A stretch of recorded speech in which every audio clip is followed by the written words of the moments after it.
Dear listeners, welcome to the first episode of the Nicosia Talks. We are going to start this journey. We are going to talk about the problems of Nicosia, future of Nicosia, a vision for Nicosia, and actually Nicosia and beyond. And today is a special day, and that's why we have a special guest. I have in the studio with me Yorgos Tattis, my dear friend journalist, and we are gonna have a conversation about him, also his work, and also about Nicosia and Cyprus. Welcome, Yorgos. Καλώς σας βρήκα. Είμαι πολύ χαρούμενος και για την συζήτηση μας σήμερα ως. Thank you very much for being with me. And you don't need much introduction. Everybody knows you. You are famous. And but let's make. I will try to make some. You're a journalist. You have a long career, which started in the national level, and you were on television. You were on also almost every type of media present. And recently, you also started your journalism in your own newspaper, West Nicosia News. And that's important because it concentrates on the rural communities of Nicosia, and this is valuable for our country. But let's go a little bit back. I want to ask you, I know that you studied social anthropology, so you have a feeling that closeness to the soil, to your soil, to your roots. But could you tell us a little bit your story, where your family come from? Because we are a nation of refugees, forcefully displaced people, and all of our families, most of our families has that. Could you a little bit explain? And also your education as well. Λοιπόν, εγώ μεγάλωσα στην Δυτική Λευκωσία, σε χωριό στην Περιστερώνα, η οποία είναι ένα χωριό στο διαμέρισμα της Μόρφου. Έχω καταγωγή και από την Περιστερώνα. Έχω επίσης καταγωγή και από τα κατεχόμενα χωριά, ακριβώς δίπλα από την Πράσινη Γραμμή, την Κατοκοπιά και τη Ζώδια. Νομίζω ότι ένα κύριο χαρακτηριστικό, το οποίο η ταυτότητα μου, η ταυτότητα μας γενικότερα στην περιοχή συγκροτήθηκε, είναι ο προσφυγικός μας εαυτός. Ήταν μια βαθιά έλλειψη την οποία δεν τη βιώσαμε σαν κανονικότητα. Ίσως ήμασταν και η τελευταία γενιά που δεν βίωσε την απώλεια των χαμένων των εδαφών μας ως κανονικότητα. Εμείς μεγαλώσαμε στην Πράσινη Γραμμή, μεγαλώσαμε σε χωριό το οποίο βρισκόταν, δεν μπορούσαμε ουσιαστικά να κλείσουμε τα μάτια στην εισβολή. Θυμάμαι μικρότερος, μου φαινόταν πολύ παράδοξο να μην μπορώ να βλέπω απέναντι, να βλέπω τον κόλπο της Μόρφου, αλλά να μην γνωρίζω περί τίνος πρόκειται. Αυτό ήταν και ένα κομμάτι πάνω στο οποίο εστίασα και στις σπουδές μου. Δηλαδή σπούδασα αγγλική φιλολογία, με εστίαση περισσότερο στην αγγλική λογοτεχνία, την πολιτική του τοπίου και τον ρομαντισμό, το ρομαντικό κίνημα, στο πούμε, το οποίο με την απαρχή της χειραφέτησης των εθνών και της δημιουργίας των εθνών κρατών ουσιαστικά αποτυπώθηκε σε ποίηση και σε λογοτεχνία το εθνικό συναίσθημα. Και ήταν κάτι το οποίο με απασχολούσε έντονα, και λόγω του ότι μικρότερος δεν γνώριζα τι να σπουδάσω, ήταν κάτι που αγαπούσα η λογοτεχνία και οι γλώσσες, άρα σε κάθε περίπτωση προσέγγισα το ιδιαίτερο μου ενδιαφέρον μέσα από αυτό, δηλαδή μέσα από την πτυχιακή μου. Τώρα μετέπειτα ήρθε και η επαφή μου με τις κοινωνικές επιστήμες και την κοινωνική ανθρωπολογία, η οποία είναι επιστήμη η οποία μελετά ουσιαστικά τις συλλογικές ταυτότητες. Πώς συγκροτούνται, ποια είναι τα ποιοτικά χαρακτηριστικά κάθε ταυτότητας, πώς μετασχηματίζονται και πώς νοηματοδοτεί το κόσμος ουσιαστικά διαφόρων συλλογικών υποκειμένων. Και επάνω σε αυτό ήρθε και η αγάπη μου για την δημοσιογραφία, γιατί ήθελα να επικοινωνήσω τα πράγματα που σκεφτόμουν, τα πράγματα που ανέλυα, και θεώρησα ότι η δημοσιογραφία και η πολιτική δημοσιογραφία ήταν ένας τρόπος να ασχοληθώ με την πολιτική, να εμπλακώ με την πολιτική χωρίς να γίνω πολιτικάντης. Χωρίς να γίνω ένας πολιτικός, χωρίς να λέω ότι όλη η πολιτική δεν είναι καλή. Παρ' όλα αυτά, εμένα δεν μου ταιριάζε. Είχα γενικότερα πάντα μια στάση αρκετά αντι-ιεραρχική και αντι-εξουσιαστική, και θεωρώ ότι είναι ένα δομικό στοιχείο της δημοσιογραφίας εάν θέλουμε να την κάνουμε καλά. Εντάξει, άρχισα την καριέρα μου, δούλεψα σε κάποια site και μετά στην τηλεόραση του Σίγμα πολιτικό ρεπορτάζ, κομματικό ρεπορτάζ, διπλωματικό ρεπορτάζ, και από εκεί και πέρα θεώρησα ότι ένα επόμενο βήμα θα ήταν να ασχοληθώ και με το τοπικό. Παρόλα αυτά, παρόλο το ότι αγαπώ πολύ το πολιτικό και το διπλωματικό, θεωρώ ότι είναι ένας τρόπος ζωής πλέον η ενασχόλησή μου με την πολιτική κατάσταση και την κατοχή. Θεωρώ όμως ότι η πολιτική με την ευρύτερη έννοια του όρου δεν μπορεί να περιορίζεται σε αμιγώς κομματικό ή το λεγόμενο high politics, στην υψηλή πολιτική. Στην ανθρωπολογία λέγαμε ότι η πολιτική είναι τα πάντα. Ακόμα και ο τρόπος είναι η πολιτική του τοπίου, η πολιτική του σώματος, η πολιτική, δηλαδή υπάρχουν τέτοιοι όροι οι οποίοι μας λένε ότι τα πάντα ουσιαστικά συγκροτούν μια ταυτότητα και έναν προσδιορισμό, ο οποίος τέμνει οριζόντια όλες τις όψεις της κοινωνικής και πολιτικής μας ζωής. Και θεωρώ ότι πλέον υπάρχει μια τάση να στρεφόμαστε στο τοπικό, το οποίο υπάρχει ανάγκη γι' αυτό. Επίσης θεωρώ ότι έπρεπε να γίνει ένα κάποιο τύπου αντάρτικο στα μίδια, δηλαδή να έρθουμε να δώσουμε φωνές και φωνή σε τοπικές κοινωνίες και σε τοπικά προβλήματα, τα οποία ειδικότερα στη Λευκοσία, που δεν υπάρχουν ουσιαστικά ανταποκριτές όπως υπάρχουν σε άλλες πόλεις, πρέπει να δώσουμε φωνή στα προβλήματα των κοινοτήτων, στα προβλήματα των χωριών, των τόπιων, των παραγωγών, των καλλιεργητών, των επιχειρηματίων της περιθωρίου, οι οποίοι τίθονται στο περιθώριο με πάρα πολλούς τρόπους. Και αυτό είναι ένα πράγμα που ασπάζομαι και ένα πράγμα που με όθησε να κάνω αυτό, είναι ότι δεν υπάρχει μόνο μια ταξική περιθωριοποίηση των ανθρώπων, υπάρχει και μια περιθωριοποίηση η οποία είναι και πολιτισμική, αλλά είναι και σε επίπεδο, είναι και εδαφική. Δηλαδή είναι στο πώς οι άνθρωποι, ή μάλλον αν έχουν πρόσβαση ή όχι, σε δομές υγείας, σε πολιτιστικά δρόμενα, στην ίδια εκπαίδευση, τα πάντα που μπορεί να έχει, ας το πούμε, ένα παιδί που μεγαλώνει στην πόλη. Εάν μπορεί ένα παιδί ή μια οικογένεια που μεγαλώνει σε μια κριτική περιοχή, ιδιαίτερα στην Κύπρο, ή σε μια ημιορεινή και ορεινή περιοχή της Κύπρου, να έχει πρόσβαση σε όλες τις υπηρεσίες που θα έχει και ένα παιδί που μεγαλώνει στην πόλη. Και προφανώς δεν τις έχει. Και είναι ένα διαχρονικό πρόβλημα της κυπριακής πολιτικής σκηνής και της κυπριακής ελίτ, η οποία παραβλέπει και παραγνωρίζει την σημαντικότητα των απομακρυσμένων ή των απομακρυσμένων περιοχών ή ακόμα και των χωριών που βρίσκονται κοντά στην πρωτεύουσα. Παρ' όλα αυτά όμως υπάρχει μια εγγενής διαφοροποίηση.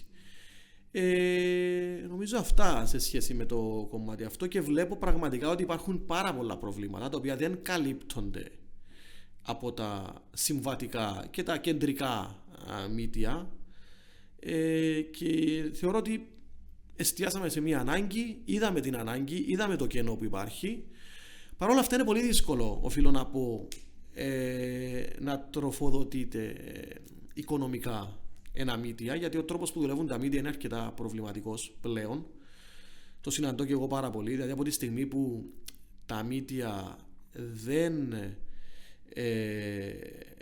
δεν παίρνουν χρηματοδότηση από την ίδια την κοινωνία, δηλαδή από τον κόσμο που αγοράζει την εφημερίδα. Στο παρελθόν ο άλλος αγόραζε την εφημερίδα, έδωνε 1 ευρώ, 1 λίρα, 50 cents και έπαιρνε μια εφημερίδα. Άρα η αναγνωσιμότητα σου, δηλαδή και το πώς αποδεχόταν η κοινωνία,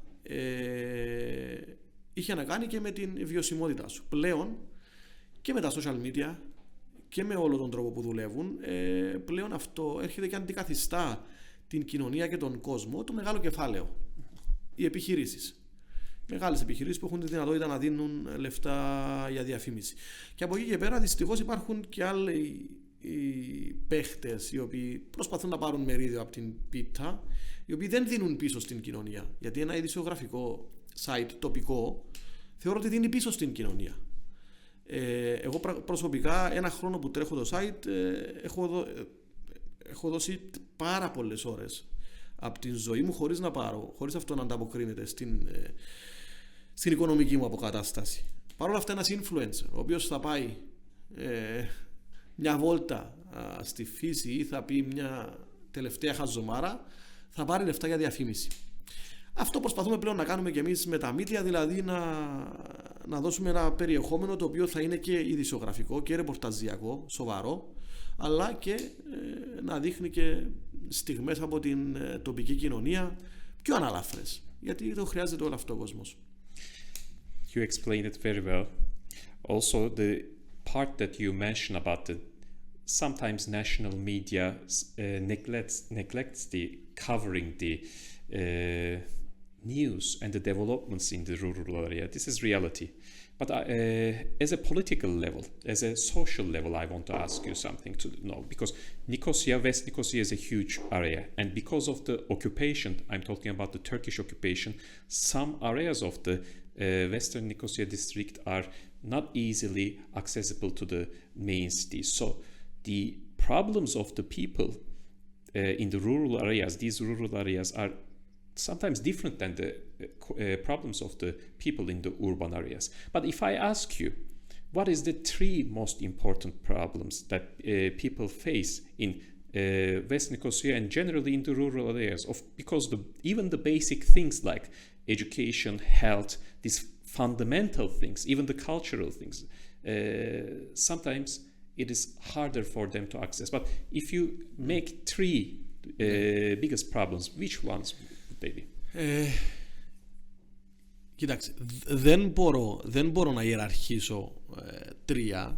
Θεωρώ ότι είναι όλα μαζί και αλληλοταυτιζόμενα. Αλλά αν πρέπει να πω κάποια, θα σου έλεγα σε ένα γενικότερο επίπεδο η πρόσβαση σε ίσες ευκαιρίες γενικότερα. Είτε αυτό αφορά το επαγγελματικό, είτε αυτό αφορά τα πολιτιστικά δρόμενα και την ψυχαγωγία, είτε αυτό αφορά το στεγαστικό, είτε αυτό αφορά... Εντάξει, στο στεγαστικό υπάρχουν κάποια προγράμματα που ενισχύουν, αλλά παρόλα αυτά δεν είναι αρκετά. Υπάρχουν πολλά προβλήματα με τα σχολεία. Δεν υπάρχουν, δηλαδή ένας μαθητής στο Λύκειο Σολέας πολύ πιθανόν να μην μπορεί να επιλέξει τα μαθήματα που θέλει, γιατί ακριβώς δεν υπάρχουν οι μαθητές οι οποίοι να πληρούν τον αριθμό για να δημιουργηθεί ένα συγκεκριμένο τμήμα. Υπάρχει πρόβλημα με τα νοσοκομεία και τα κέντρα υγείας. Υπάρχει το μεγάλο πρόβλημα που νομίζω αφορά όλη την Κύπρο με το προσωπικό, το νοσηλευτικό προσωπικό. Παρ' όλα αυτά υπάρχει ζήτημα με τα ασθενοφόρα, αν θα έρθουν στην ώρα τους. Ένας από την Περιστερώνα μπορεί να περιμένει τα ασθενοφόρα από την Ευρύχου. Τώρα είπαν θα φέρουν παραδείγματος χάρη στο νέο κέντρο υγείας στο Ακάκι, το οποίο γίνεται τώρα. Υπάρχει, ας πούμε, στον Πεδουλά υπάρχει επίσης πρόβλημα με το νοσηλευτικό προσωπικό, με το πόσες ώρες θα είναι ανοιχτό. Γίνονται κάποιες προσπάθειες σε ό,τι αφορά το κομμάτι της υγείας, αλλά δεν είναι αρκετές. Από εκεί και πέρα, ένα μεγάλο πρόβλημα είναι η πρόσβαση,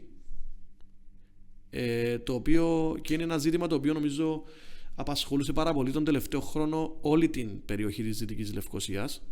και είναι ο αυτοκινητόδρομος από την Λευκοσία στη Σολέα και στη Μαρεθάσα κατ' επέκταση. Είχε γίνει μία φάση μέχρι την Δένια και ξεκίνησε και η τρίτη φάση, η οποία ξεκίνησε από τον Αστρομερίτη και να πάει μέχρι τον Ατσά, μέχρι την Ευρύχου παραδείγματος χάρη. Και παρέμεινε το μέσο κομμάτι από την Δένια Πουτακάκη μέχρι τον Αστρομερίτη, το οποίο δεν είχε ακόμη δρομολογηθεί. Ο βασικός σχεδιασμός ήταν να περάσει διαμέσου της νεκρής ζώνης. Και η πληροφόρηση που είχαμε εμείς, γιατί δεν είναι τώρα που έγινε αυτός ο σχεδιασμός, έγινε πολύ πριν, από αρκετά χρόνια πριν, ίσως και πριν το 1974 είχε γίνει ένας αρχικός σχεδιασμός, ο οποίος οδηγούσε στο Μόρφου. Παρ' όλα αυτά δεν είχε προχωρήσει. Το 2013 έγινε μια άτυπη συμφωνία, εξ όσων αντιλαμβάνομαι, και δεν προχώρησε, ενώ ήταν στα σκαριά.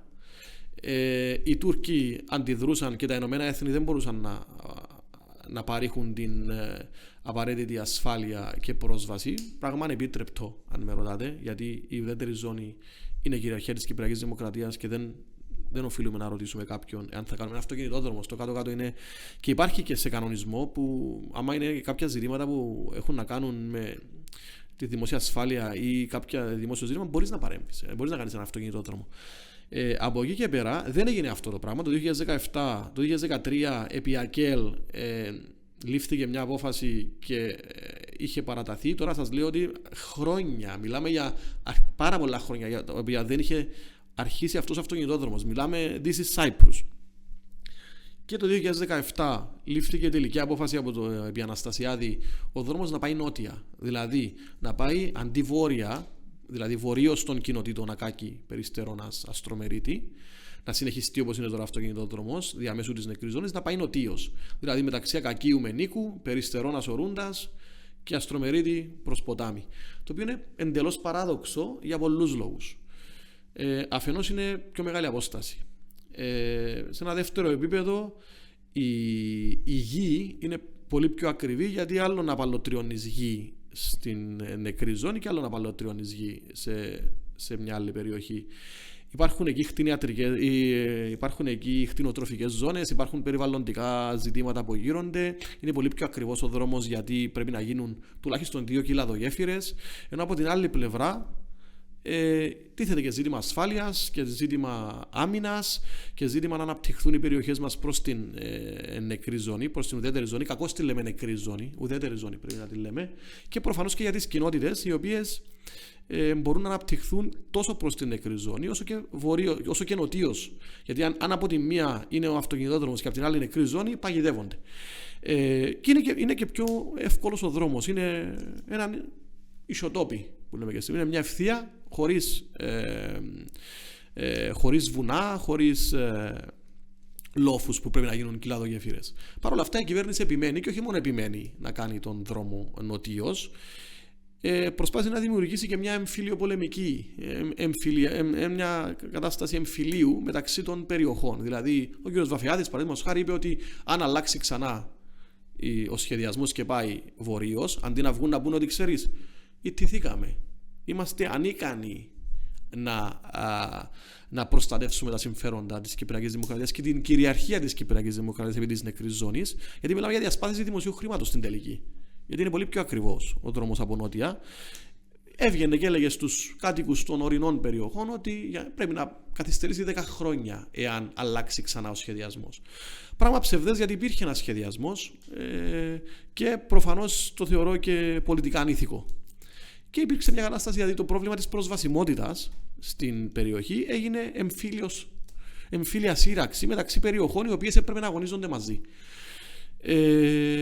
Άρα ένα πρόβλημα είναι αυτό, το οποίο απασχόλησε πάρα πολύ την ειδησιογραφία στην περιοχή και εμένα προσωπικά, και από εκεί και πέρα είναι και το αρδευτικό. Είναι τα ζητήματα της παραγωγικής ανασυγκρότησης, της γεωργίας. Είναι γενικότερο πρόβλημα, αλλά στη Δυτική Λευκοσία είναι ακόμη μεγαλύτερο το πρόβλημα. Το φράγμα στη Βυζαντζά, στο χωριό της Βυζαντζάς, έχει στερέψει σχεδόν 0,003 η πληρότητα. Το φράγμα στο Ξυλιάτο έχει και αυτό σχεδόν στερέψει. Στη Σολέα το φράγμα που υπάρχει δεν έχει συνδεθεί με δίκτυο. Μιλούμε τώρα για πράγματα ανήκουστα. Και θυμάμαι και πολλές αγροτικές οργανώσεις και στο παρελθόν να λένε τι καλός που ήταν ο Καδής, ο πρώην Υπουργός Γεωργίας. Και εγώ λέω τώρα, δεν υπήρξε ένας υπουργός να μεριμνήσει. Δηλαδή αυτό είναι η πολιτική στην τελική. Να μεριμνάς για το πρόβλημα του μέλλοντος. Δεν υπήρξε ένας πολιτικός, ένας υπουργός να μεριμνήσει για το πρόβλημα της ανομβρίας. This is very important. I mean, you touched many important things, but probably the main problem of all these are the incompetence, as you mentioned. And I want to ask another hot topic because you mentioned the road, which I was going to ask. What is happening in Mammari? What is happening in Denya? What is happening today in the free areas of Avlona? I mean, of course, what is happening today is not special for today. It's happening since 1974. We are living under this condition, but recently it seems like the numbers of these illegal acts, numbers of these Turkish maximalism, Turkish attacks are increased. Could you a little bit update the listeners about what is happening? Αρχικά να πω ότι σήμερα αποκαλύψαμε ακόμη μια παρανομία των Τούρκων στην Αυλώνα. Στην περιοχή της Αυλώνας, η οποία Αυλώνα είναι ένα κατεχόμενο χωριό το οποίο έχει στην ουδέτερη ζώνη ελεύθερη γη, η οποία καλλιεργείται, όχι όλοι, αλλά σε μεγάλο βαθμό. Θεωρώ ότι υπάρχει ασχολούμαι με το θέμα εδώ και αρκετά χρόνια. Μεγάλωσα στην νεκρή ζώνη της Περιστερώνας και της Κατοκοπιάς, του Αστρομερίτη και της Ζώδιας, και για είμαι αρκετά εξοικειωμένος και με την περιοχή. Δηλαδή θυμάμαι ότι έμπαινα στην νεκρή ζώνη και υπήρξαν και περιστατικά τα οποία για μένα ήμουν αρκετά συμφιλωμένος, ενώ άλλοι νομίζω ότι έβλεπαν κάτι τρομακτικό, ειδικά με Τούρκους γεωργούς ή στρατιώτες. Παρ' όλα αυτά είναι μια κανονικότητα για μας. Υπάρχει ένας στρατηγικός σχεδιασμός, θεωρώ, από την Τουρκία, και έχουμε κάνει και συνδεικτικό ρεπορτάζ στην τηλεόραση του Σίγμα παλαιότερα, όπου τα κατοχικά στρατεύματα σταδιακά επεκτείνονται στην ουδέτερη ζώνη και υπάρχουν ήδη χάρτες, αποκαλύψαμε ήδη χάρτες οι οποίοι δείχνουν αυτή την επέκταση και αντίστοιχα την υποχώρηση της Κυπριακής Εθνικής Φρουράς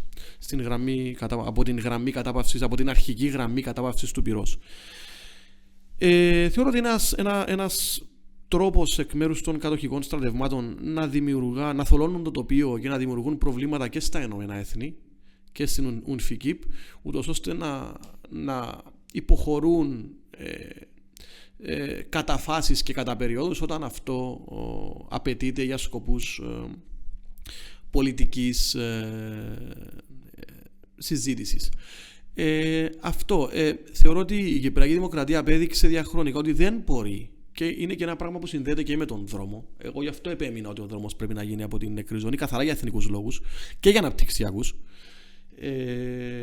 Παρ' όλα αυτά, θεωρώ ότι η Κυπριακή Δημοκρατία και το Κυπριακό Υπουργείο Εξωτερικών δείχνει ότι δεν μπορεί να διαφυλάξει την κυριαρχία της Κυπριακής Δημοκρατίας, όσο και αν καταγγέλει τυπικά, εάν δεν αλλάξει μια στρατηγική, εάν δεν υπάρξουν δομικές αλλαγές στον τρόπο που το Κυπριακό βαθύ κράτος αντιλαμβάνεται το κυπριακό πρόβλημα, τότε θεωρώ ότι θα συνεχίσουμε να είμαστε με ψηλά τα χέρια, παραδομένοι στην τουρκική προκλητικότητα. Θεωρούσα ότι ένας τρόπος, αν δινόταν ενδεχομένως αρκετά ωφελήματα σε γεωργούς και ανθρώπους να χτίσουν εντός της νεκρής ζώνης, θα δημιουργήσει ένα άλλο καθεστώς. Αλλά πρέπει να υπάρχει ένα όραμα για αυτό το πράγμα και για την προάσπιση της ουδέτερης ζώνης. Θεωρώ επίσης ότι η Δυτική Λευκωσία, και εσύ ως υποψήφιος βουλευτής πρέπει να το δεις πιο εμπεριστατωμένα, είναι η πιο αδικημένη περιοχή. Εξού και ένας ακόμα λόγος για τον οποίο έκανα αυτό την ειδησιογραφική ιστοσελίδα, είναι πιο αδικημένη από άλλες περιοχές. Εξού και παραδείγματος χάρη ο Χριστοδουλίδης, ο πρόεδρος, συζητά με τους Τούρκους και θέτει στις συνομιλίες τον δρόμο από Αθιαίνου προς Λευκοσία, αλλά όχι τον δρόμο της Δυτικής Λευκοσίας. Είναι και τη Λυρία εντός της Δυτικής Λευκοσίας, μια διαχρονικά παρατημένη περιοχή. Αυτό. Θεωρώ ότι πρέπει να υπάρξει μια συνολικότερη στρατηγική, η οποία θα είναι μπορεί να ονομαστεί ένα εθνικοαπελευθερωτική στρατηγική, η οποία περιέχει και μορφές κοινωνικής και αναπτυξιακής πάλης και στρατηγικής. Δεν βλέπω να συμβαίνει αυτό το πράγμα. Thank you. Thank you. It was enlightening. The other question that I want to ask you, it is also relevant for everybody in the rural communities. When we listen to Parliament of Cyprus, usually the conversations are such in an urban way. I mean, the urban problems, and we don't hear much about. Of course, we hear some parliamentarians putting the rural communities' problems in the agenda. But I want to ask, in the human level, people level, does people in the rural communities, especially in West Nicosia, because that's where you are also located, feeling that are they represented in the parliament or in the political scene today? Πραγματικά έχει πολύ ενδιαφέρον αυτό που λες. Θεωρώ ότι αισθάνονται ότι υποεκπροσωπούνται και στο κοινοβούλιο, αλλά και ευρύτερα σε αυτούς που λαμβάνουν αποφάσεις σε υπουργεία, σε τεχνοκρατικό επίπεδο και ούτω καθεξής.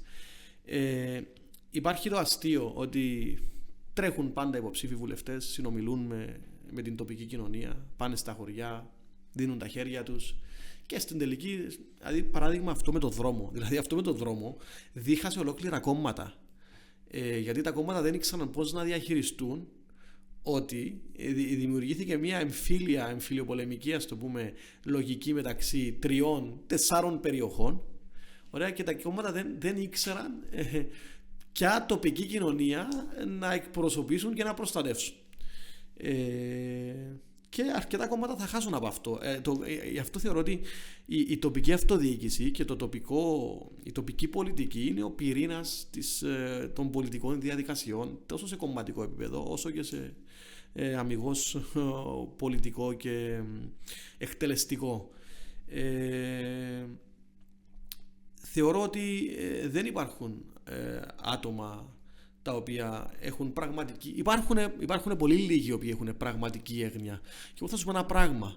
Πόσοι από τους βουλευτές οι οποίοι είναι τώρα στο κοινοβούλιο διαμένουν σε κάποια μακρινή κοινότητα. Μακρινή. Μπορώ να σου πω και σε μια κοινότητα η οποία είναι 30 λεπτά, 40 λεπτά από το κέντρο. Μπορώ να σου πω από τη Δυτική Λευκοσία, αν δεν κάνω λάθος, κανένας δεν διαμένει. Υπάρχουν τώρα κάποιοι υποψήφοι οι οποίοι διαμένουν και σε χωριά της Σολέας, σε χωριά της Πιτσιλιάς, της Βόρειας Πιτσιλιάς που είναι και κοντά στην Μόρφου. Υπάρχουν κάποιοι, αλλά οι περισσότεροι δεν διαμένουν. Από τη στιγμή που δεν διαμένεις και είσαι επισκέπτης, δεν μπορείς να εκπροσωπήσεις στο 100%. Και στο 100% δεν κάνεις πράξη αυτό που λες ότι θες να κάνεις, δηλαδή να οδηγήσεις σε μια αναπτυξιακή προοπτική. Αυτό νομίζω είναι ενδεικτικό το γεγονός ότι κανείς δεν διαμένει σε χωριό. Και αν πραγματικά ξεχνώ κάποιον, απολογούμε, αλλά τουλάχιστον σε ό,τι αφορά τη Δυτική Λευκοσία νομίζω κανείς δεν διαμένει. Yeah, I understand. Of course, when we talk about the rural communities, the most important subject that I would like to open, because I am very much interested with that subject, is the agriculture.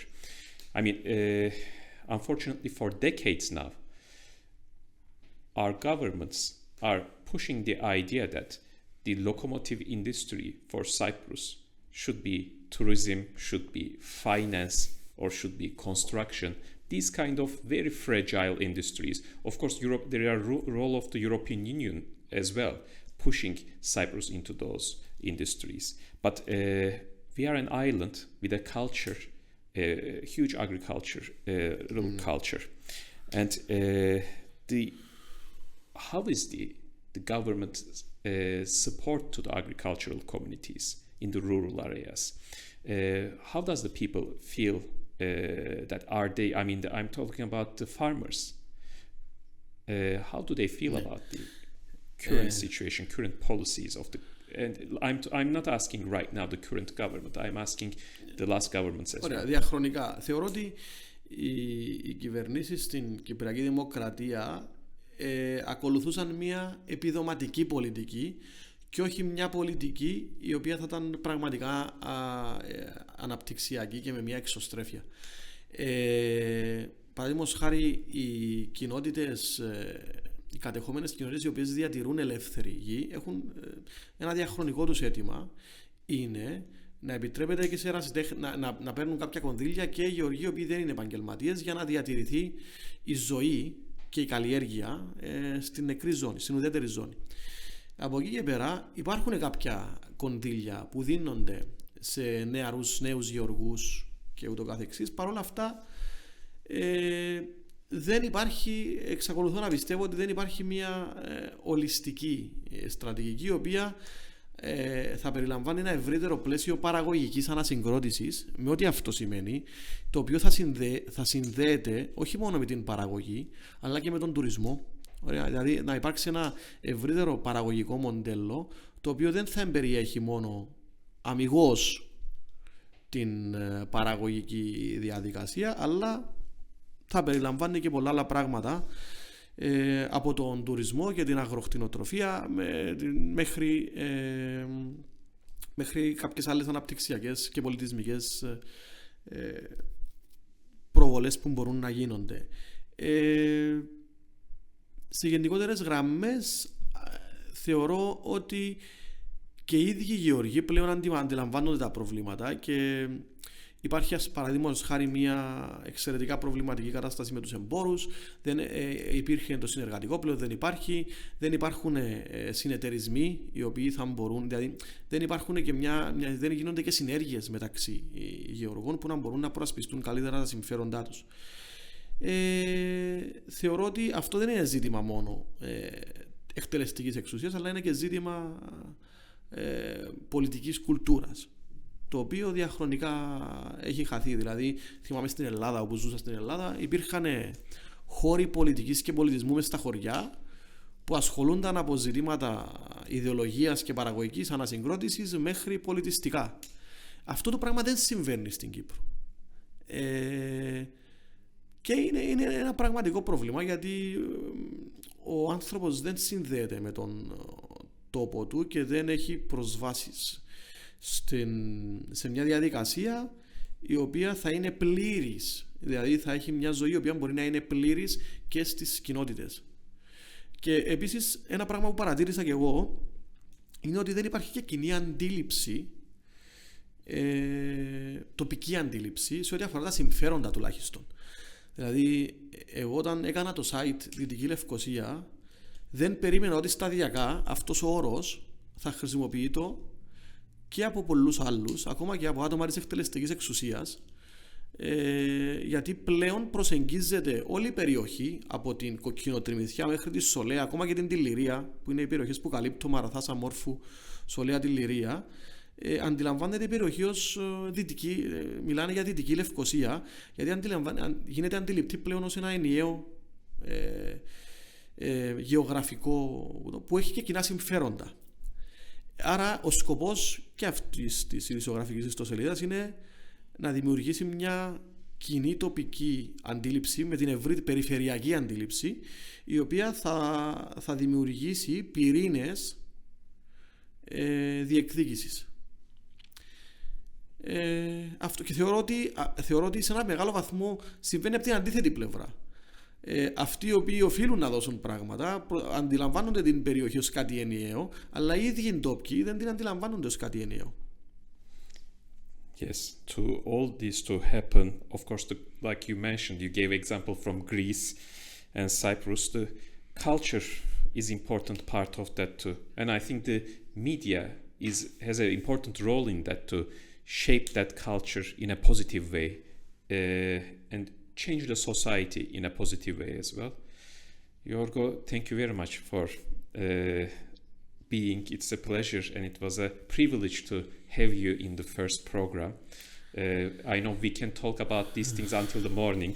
And we have these long, deep conversations. Hopefully, in future programs, we will have another topics to talk. Maybe good topics, nice topics to talk. I would like to thank you very much for being here. Εγώ ευχαριστώ και πολύτιμες συζητήσεις και νομίζω ότι τέτοιες συζητήσεις πρέπει να γίνονται, γιατί νομίζω ότι πρέπει να δούμε την πολιτική με την ευρύτερη έννοια ως μια γενικότερη εμπλοκή με τα προβλήματα που αντιμετωπίζει ο κόσμος, και νομίζω αυτό πρέπει να κάνει και κάποιος υποψήφιος βουλευτής, και ελπίζω να είσαι μετά και βουλευτής, γιατί όχι. Thank you very much. Dear listeners, thank you very much for you too for being with us. And next week we will have another guest, another important topic at the Nicosia Talks, and we will talk Nicosia and beyond. Thank you very much.